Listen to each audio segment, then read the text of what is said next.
আজকের দিনের শুরুতে যে খবরটা আপনাদেরকে দেব সেটি নিশ্চয়ই বেগম খালেদা জিয়া সম্পর্কিত। দেশে বিদেশে অসংখ্য মানুষ চেয়ে আছে যে বেগম খালেদা জিয়ার সর্বশেষ অবস্থাটা কি। দর্শক, আমার কাছে এই মুহূর্তে যে খবরটি সেটি হচ্ছে যে বেগম খালেদা জিয়ার লন্ডন যাওয়াটা আসলে অনিশ্চিত। আজ রাতের বেলায় মেডিকেল বোর্ড আবার বসে সিদ্ধান্ত নেবে কবে যাবে।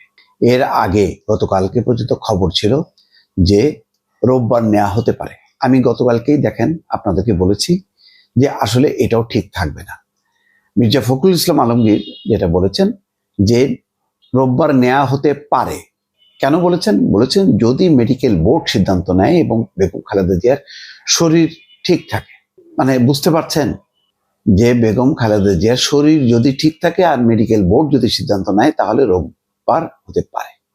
এর মধ্যে ওই যে কাতারের যে রয়্যাল এয়ার অ্যাম্বুলেন্স যেটি আসার কথা ছিল সেটি কেন আসলো না এইসব অনিশ্চয়তার কারণে।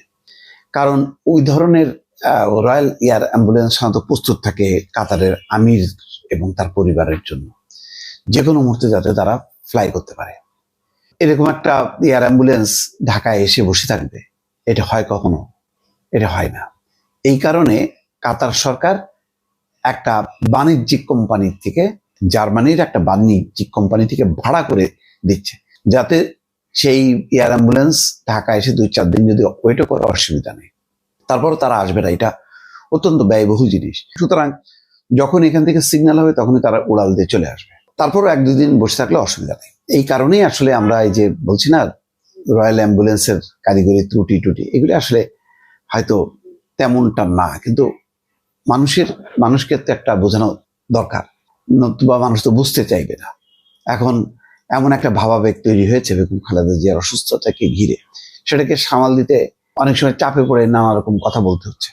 যেমন বলতে হচ্ছে যে এই যে আজকে রাতে যাবে, ভোরবেলায় যাবে, রোববার যাবে।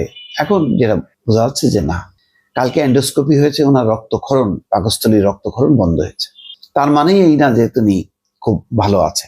এই একটা দিকে ঠিক হয় আর একটা দিকে সমস্যা তৈরি হয়। মানে বয়সজনিত কারণে এখন একটা জটিল অবস্থা। আর আগেও বলেছি যে সময় মতো চিকিৎসাটা করতে দেয়নি শেখ হাসিনার সময়, যখন তার পরিবার দল বারবার বলেছে, মেডিকেল বোর্ডও বলেছে বারবার, তখনই দরকার ছিল তাকে নেওয়া। তাহলে উনি আরো তার এই এখন যে ক্ষরণগুলো সেটা হয়তো আরো পিছিয়ে যেত।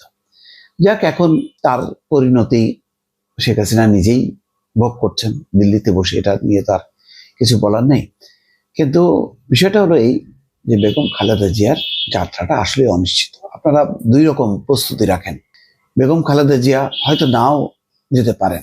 মেডিকেল বোর্ড অত্যন্ত এটা পলিটিক্যাল কোনো সিদ্ধান্ত দেবে না।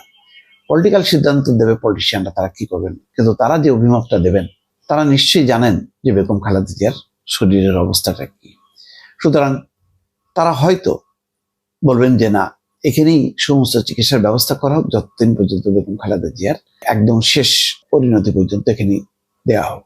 ফলে আমি যেটা গেস করি যে আসলে বেগম খালেদা জিয়ার মানে বিদেশ যাওয়াটা কত পার্সেন্ট বলবো, 20-30, আমি 50%-এর বেশি দিতে চাই না। এই ক্ষেত্রে বেশিরভাগ আমার মনে হয় যে তিনি আসলে যেতে পারবেন না। এবং জুবাইদা রহমান কিন্তু একটু লম্বা সময়ের জন্যই এসছে। তিনি আসছেন, এসে আবার চট করে চলে যাবেন তা না। এখনো শাশুড়ি মায়ের বিষয়টা দেখভাল করবেন। দলেরও গুরুত্বপূর্ণ দায়িত্ব তিনি এখন পালন করা শুরু করবেন, তারেক রহমান যতক্ষণ না পর্যন্ত আসছেন ততক্ষণ পর্যন্ত। সুতরাং এরকম একটা অ্যারেঞ্জমেন্টই কিন্তু জুবাইদা রহমান এসছেন, নতুবা কিন্তু আরো আগে আসতেন। সার্বিক বিষয়টা একটু আপনারা চিন্তা করে কথাবার্তা বলবেন। আর একটা জিনিস খেয়াল রাখবেন, এরকম দুঃসময় আপনার আমার সবার পরিবারে কিন্তু আসতে পারে। সুতরাং মিথ্যা অপপ্রচার করবেন না, আর গুজবে কান দেবেন না। আর হলো, পরিস্থিতি এখন মুহূর্তে পাল্টাবে, আপনাকে মানসিকভাবে সেটাই মেনে নিতে হবে। আপনার আমার মানে পরিবারের একদম বয়োজ্যেষ্ঠ মানুষ শেষ সময়টা লক্ষ্য করেন, এই ভালো এই খারাপ। বেগম খালেদা জিয়া এখন সেই অবস্থায়। সুতরাং নানা সময় নানা রকম পরিস্থিতি পাল্টাবে, এতে অবাক হবার কিছু নেই। ভালো থাকবেন। আল্লাহ হাফিজ।